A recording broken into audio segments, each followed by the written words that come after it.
I want my horse to give the pressure better versus start trying to give to them and give to them. And I've seen as ridiculousness as, I mean, the French Link was built just for that, for horses that were all pushing off on the bridle. Let's make them more comfortable.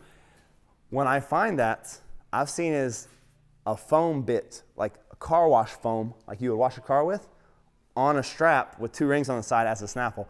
I don't know what the horse would have to do to me to make me think this is how I'm going to ride this horse, but I would not ride that horse. If the horse is that against pressure that I have to put foam or a strap or a rubber dog play toy in their mouth to be able to ride them, me personally, I'm not looking to ride that horse because I feel like, oh, if I'm that worried about pissing you off, like you might get uncomfortable that you're going to just lose your marbles, well, I don't want to ride you. I don't want to tiptoe around the horse that I'm sitting on because I'm sitting on them.